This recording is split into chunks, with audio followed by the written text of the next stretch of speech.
Thank you so much, Luke, for joining us on the show. It's great to have you join us at this time because we're still fascinated by the conversation around the Green Falcons and how they have won the hearts of many. We're here back home in Nigeria. Yes, after defeating Ireland, we could see that, yes, there's something to smile about in women's sport. You're welcome to In the Game. Yeah, no, look, thank you for having me. Definitely something to smile about. What these women have been able to achieve is something remarkable. So, we're looking forward to this next challenge, and we unfortunately didn't have much time to celebrate the win against Ireland because then our focus shifted pretty quickly towards Fiji. So, look, very excited, and there's a lot to come. A lot to come, a lot to look up to, of course, from the Green Falcons. Let's talk about preparation and mindset. But I would first begin with congratulating you for that dominance against Ireland. I will celebrate you already, so let's keep the celebration until Sunday. But let's talk about preparation and mindset. Coach, Nigeria's journey in the women's rugby has been nothing short of inspiring, I would say. How has the team been able to prepare mentally and physically for the crucial clash against Fiji for Sunday? Yeah, look, it is a challenge. You look at it at two components. So physically, the game that we had against Ireland was a very physical game. Probably the most physical game a lot of our women have ever experienced. So, we've had some niggles and some injuries that we've had to deal with, and we're working through those. Luckily, we've got a good crew over here in regards to medical staff, so we've been able to make sure that our women are tended to appropriately to best manage the injuries. I think the hardest part is actually the mental side of it.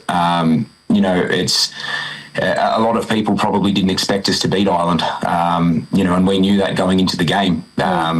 So, being able to reset our minds and, shift focus off such a historic win for Nigerian women has been a challenge. However, the women are very professional in everything they've been doing. So, they know that the job's not done. They know that we've still got to put on a good performance on Sunday to beat the Fijian team, we've been preparing ourselves well. So look, it's been a difficult challenge. We had our first training run yesterday, after giving the girls a day off after such a brutal game. So the bodies are getting there, lots of recovery, lots of rehab, and we should be right to go for Sunday. Yes, you should be ripe and ready for Sunday indeed, because we want to see another historic performance from the girls. Let's fix our gaze right now on tactical approach, Coach. I know I'm not a coach, but I can understand a little bit of nitty-gritty around what tactical approach they would have to go or deploy against Fiji. We know Fiji to be a very good side. They've got the speed, they've got the flair, they've got that aggressive, style of play. What specific strategies or maybe adjustments are the Green Falcons working on for this match on Sunday to increase their intensity and possibly exploit the weaknesses of the Fijians away from their speed, their flair, and that aggressive nature on the pitch? Yeah, look, you're 100% right. I know a lot of these Fijian women from the Australian competition, so they're superstars in their own right. They have the speed, they have the skill, they have the physicality. What they don't have is they're not Nigerian women, and that's one thing that works in our favour. I learned this when I was in Nigeria for a couple of weeks leading up to this tournament. One thing Nigerian women have is raw strength, raw power, and they have a never say die attitude. That fight, that grit, that's something we need to use to our advantage. So, that's feedback we've received from our game against Ireland, and also, in our preparation matches against Ghana is, the never say die attitude that these women have. They never give up no matter what happens. So, we're going to use that to our advantage. We're going to use our physicality because it's a very strong asset of ours.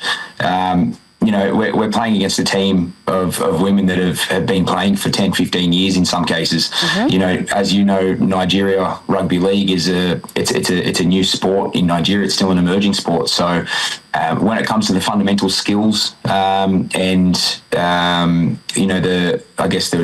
skill level, we're not at the same level, and we're honest about that. We know where we stand. But what we have is a group of women who will put their best foot forward, will fight for every single thing that comes their way. So, we're excited for the challenge. We've prepared as best we can. We're utilising our strengths, and, we're really going to focus on how we can control our game and not focus so much on how Fiji are going to play. Fiji are a very unpredictable team. They always have been. They love throwing the ball around. They love the physicality side of it. But as I said, they haven't met the Nigerian women yet. So that's one thing I can say. Being in Australia and being around this environment in Australia, these women don't know what's going to hit them. So, we're excited for the challenge, and, I believe these Nigerian women can really put in a good fight on Sunday.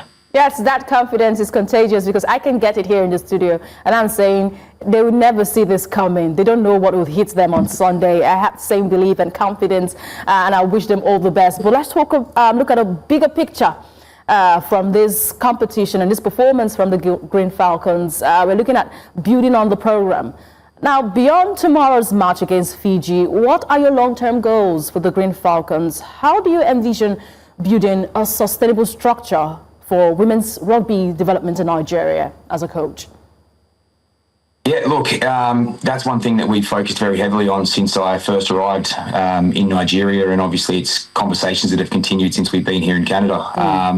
It's great what we've been able to achieve so far, and that is, our achievements to make the World Series, and as we've been saying in camp here, we're one game away. So we've already made history, and we're one game away from continuing to make history by making the World Cup, being the first African nation to.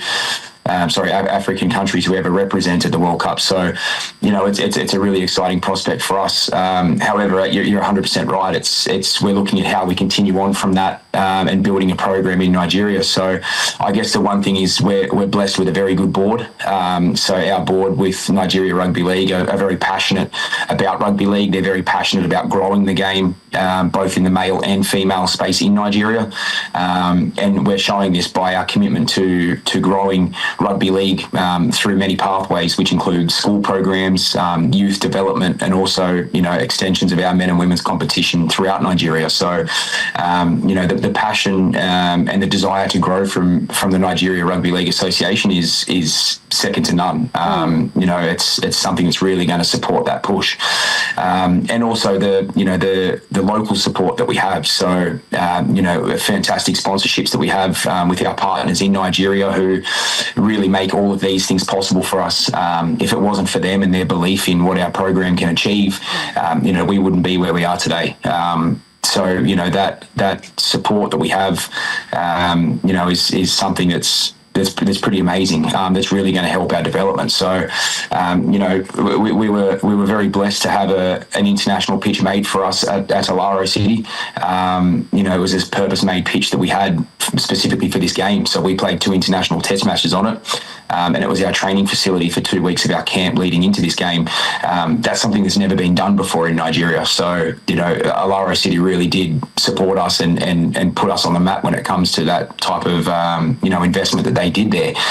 But what that also allowed us to do was we invited over 120 local school children to a clinic. And we were able to show them the basics and the fundamentals of rugby league and why it's a sport that these people, want to be involved in. So, we had a fantastic day with all the Green Falcons there, and our board was there, and myself, and we were running games and fun activities for the kids. And, one of the most emotional things for me in my whole experience in Nigeria was actually after our second game against Ghana. I went and sat at the end of the field and was just taking it all in as such an emotional and fantastic experience. And all of a sudden I had 100 plus school kids running up to me and, wanting photos and congratulating us on the win. And it was something that was fantastic. So, the passion for sports and the passion for growth is definitely there.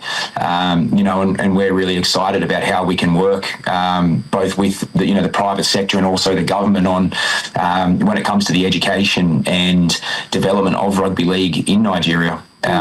It's exciting for us, and I guess we're looking at ourselves as the leading the pack when it comes to all of Africa. So we know we're here representing Nigeria, but we have a belief that we're representing all of Africa in this. If we can be successful in this match on Sunday, it's not just Nigeria that's going to be proud. It's the entirety of Africa.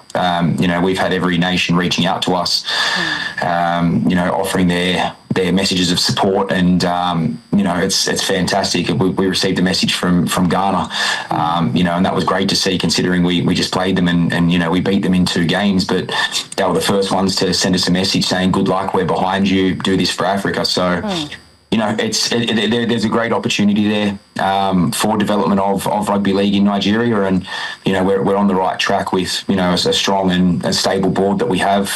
We've got a close working relationship with the International Rugby League, so we're always looking for their support and how they can assist us moving forward. And our private sponsors and partnerships that we've forged in Nigeria have really made all of this possible. So it's exciting times to come. We have a lot of strategic objectives when it comes to the growth of rugby league, and this is just one step in that direction. So as you can see from the replay showing right now, there's definitely raw talent in Nigeria and speed and strength. So we're excited, and we see it being one of the biggest sports in Nigeria in the coming years. Yes, I'm looking forward, and I have that dream too. Share same confidence with you. But I would say, yes, you're on the right track, and you should receive your flowers for it. But you should receive a bouquet when you get the job done against Fiji. Please, in all the accolades, do not forget the media. They are also celebrating, pushing out these stories, telling people there is another sport growing, and that sport should gain the attention and the love of fans out there. The Green Falcons are getting the support at home. Every single person talking about their historic feats, and we wish them all the best against Fiji on Sunday. We have been talking to the coach of the Green Falcons, Luke Shearer. Thank you so much for joining us the conversation today, and we wish the team all the best. Thank you very much. Thanks for having me.